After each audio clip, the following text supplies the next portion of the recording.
વિદ્યાર્થી મિત્રો, આજે આપણે પ્રકરણ 9 અડધું અને પા વિશે અભ્યાસ કરીશું. બરાબર? તો હવે આ પ્રકરણની અંદર આપણે કોઈ પણ એક આખી વસ્તુના અલગ અલગ ભાગ શીખવાના છે. બરાબર? તો આપણે જોઈએ કે કોઈ પણ એક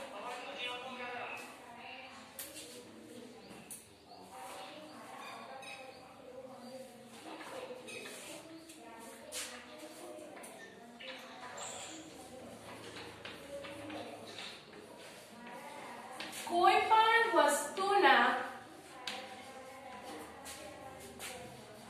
બે સરખા ભાગ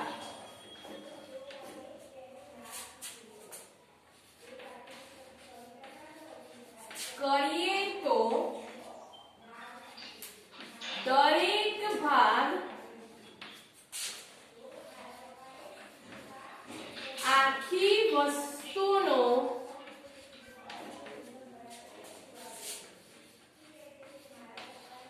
અડધો ભાગ કહેવાય. હવે આપણે જોઈએ કે કોઈ પણ એક આખી વસ્તુનો આપણે અડધો ભાગ એટલે કે એક સરખો ભાગ, દાખલા તરીકે આપણે અહીં એક આ ગોળ દોર્યું, બરાબર? હવે તેના આપણે વચ્ચેથી બે એક સરખા ભાગ કર્યા. હવે તેમાંથી દરેક ભાગ એટલે કે આ એક અને આ બે, તો એ જે બે ભાગ પડ્યા એ ભાગ શું કહેવાય? એ આખી વસ્તુનો અડધો ભાગ કહેવાય. બરાબર? જેને આપણે શું કહીશું અપૂર્ણાંકની ભાષામાં? જેને અંકમાં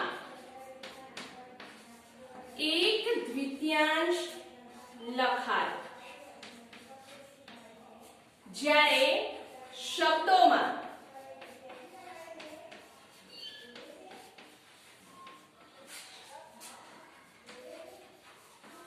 એક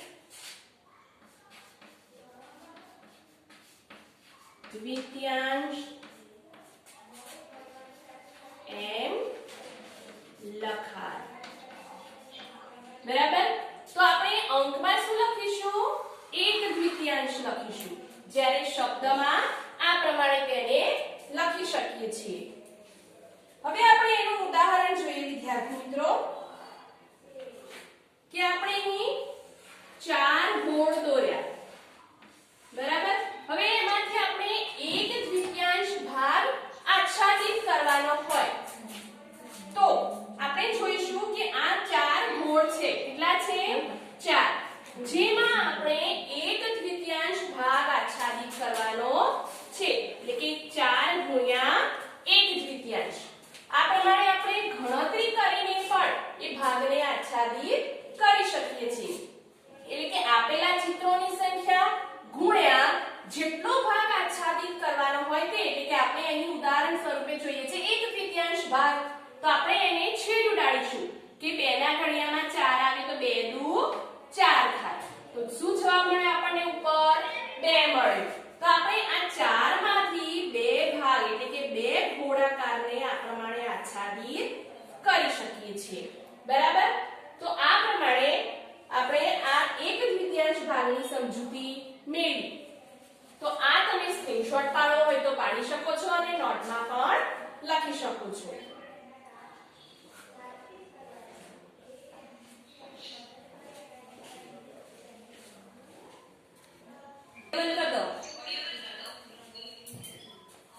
હવે આપણે આગળ બીજી એક વ્યાખ્યા સમજીશું.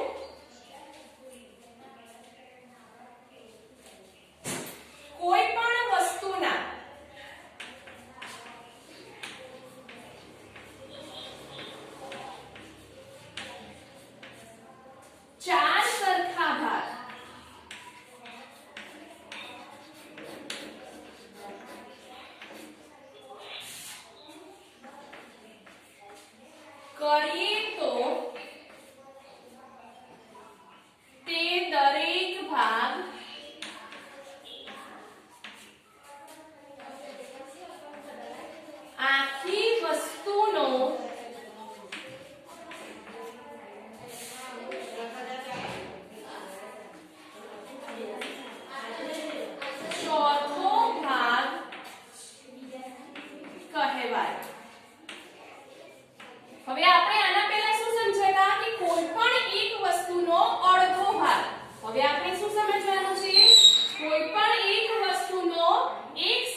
બરાબર. તો હવે આ કેટલા ભાગ કર્યા આપણે? 4. 1 2 3 અને 4. તો કોઈ પણ એક આ આખી વસ્તુના 4 એક સરખા ભાગમાંથી આ જે એક ભાગ છે તેને આપણે શું કહી શકીએ? 1/4 ભાગ કહી શકીએ. બરાબર. જેને અંકમાં 1/4 ભાગ કહી શકાય. અને શબ્દોમાં તો થાક લાગે.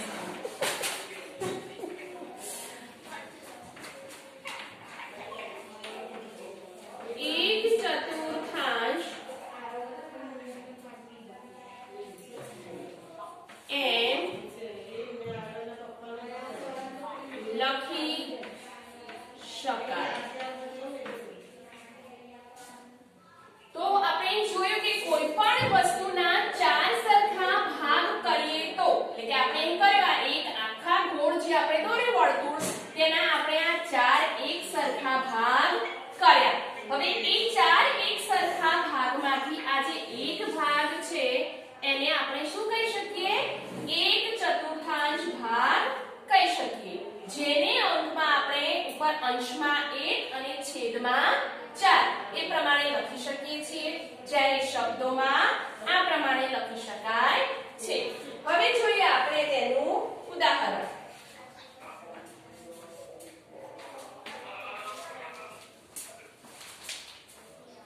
હવે આપણે અહીં ઉદાહરણ જોઈએ જેમાં આપણે એની 4 ત્રિકોણ દોરીશું.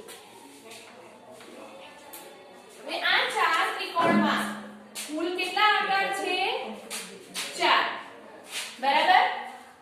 અને કેટલો ભાગ આપણે સમજ્યા? 1/4 ભાગ સમજ્યા. તો આપણે હવે અહીં છેદ ઉડાડીશું. તો 4 4 જતા રહ્યા, બાકી શું રહ્યું? 1 બાકી રહ્યું. તો આપણે આ 4 ત્રિકોણમાંથી કેટલો ભાગ આચ્છાદિત કરી શકીએ વિદ્યાર્થી મિત્રો? એક જ ત્રિકોણ આપણે આ પ્રમાણે આચ્છાદિત કરી શકીએ છીએ. બરાબર. એટલે કે આપણે 1/2 અને 1/4 વિશેની સમજૂતી મેળવી.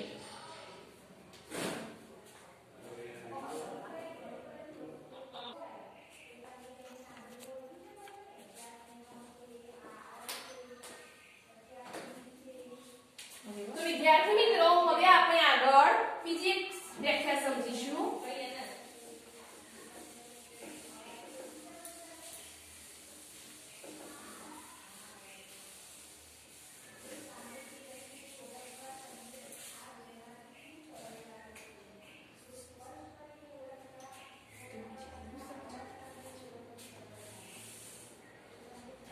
હવે આપણે જોઈએ 2/4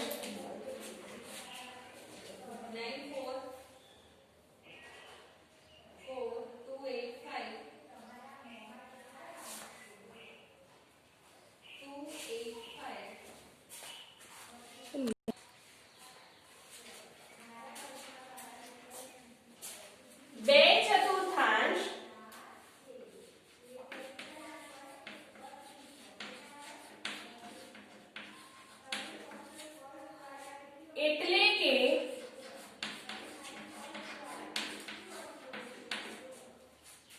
એક વસ્તુના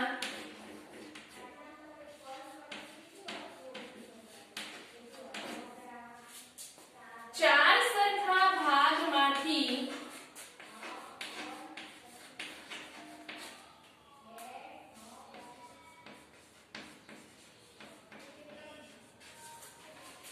બે ભાગ જેને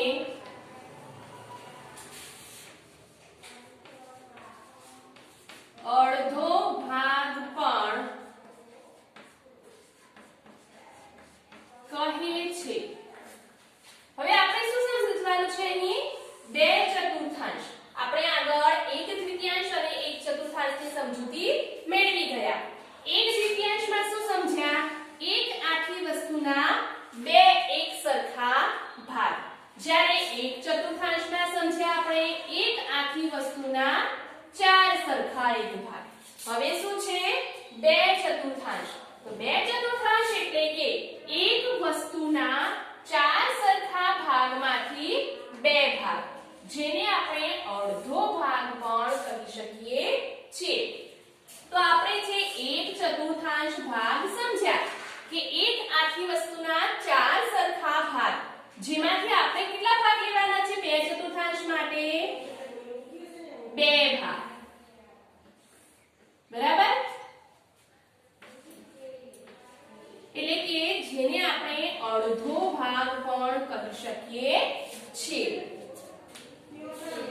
માટે બે ચતુર્થાંશ બરાબર એક દ્વિતીયાંશ પણ કહી શકીએ છીએ. જેને આપણે ઉદાહરણ સ્વરૂપે સમજીએ.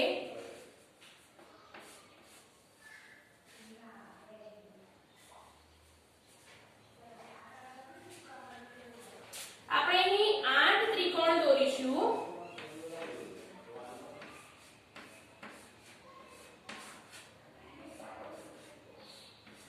હવે એમાંથી આપણે આ બે ચતુર્થાંશ ભાગને જો આચ્છાદિત કરવાનો હોય તો શું કરવાનું? સૌપ્રથમ જેટલા આકાર આપ્યા હોય તેની સંખ્યા લખવાની, એટલે કે 8 ગુણ્યા કેટલો ભાગ આચ્છાદિત કરવાનો છે આપણે?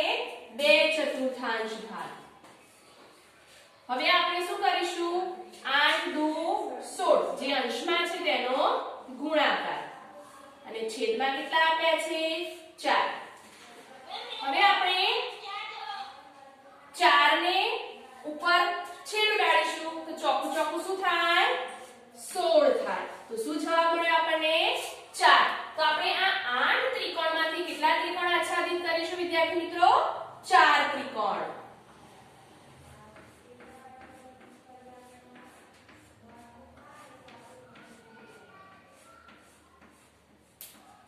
તો આ પ્રમાણે આપણે બે ચતુર્થાંશ ભાગને સમજી શકીએ છીએ. હવે જોઈશું આપણે આગળ ત્રણ ચતુર્થાંશ ભાગ.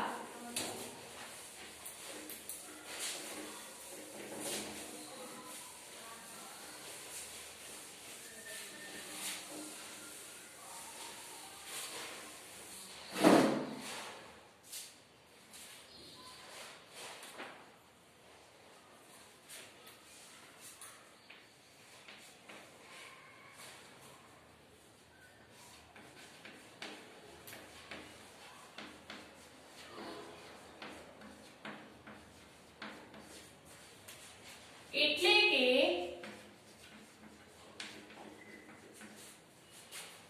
એક વસ્તુના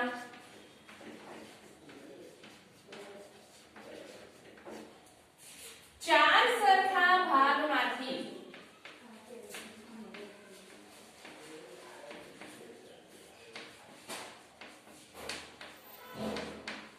કેટલા ભાગ લેવાના? હવે 3 ભાગ,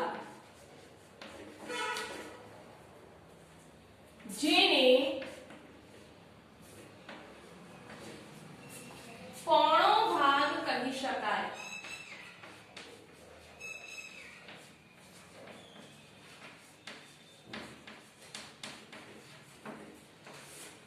હવે અહીં 3 ચતુર્થાંશ એટલે એક આખી વસ્તુના 4 ભાગમાંથી 3 ભાગ.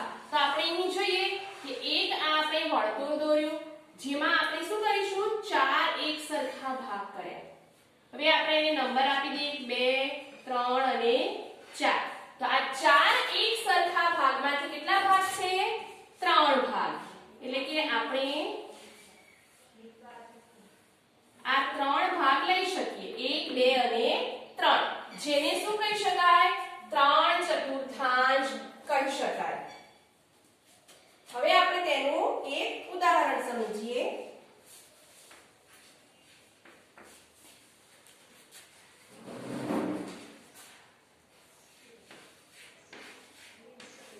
કેટલા ગોળ છે? 4. હવે એમાં આપણે 3 ચતુર્થાંશ ભાગ આચ્છાદિત કરવાનો થાય તો સમજીશું આપણે આકાર ગણીશું કેટલા છે 4 ગુણ્યા શું લઈશું 3 ચતુર્થાંશ એટલે કે જેટલો ભાગ આચ્છાદિત કરવાનો હોય તેટલો ભાગ હવે અહીં 4 4 જતા રહેશે તો બાકી રહ્યા 3 તો કેટલા ગોળ આપણે અહીં આચ્છાદિત કરીશું 3 ગોળ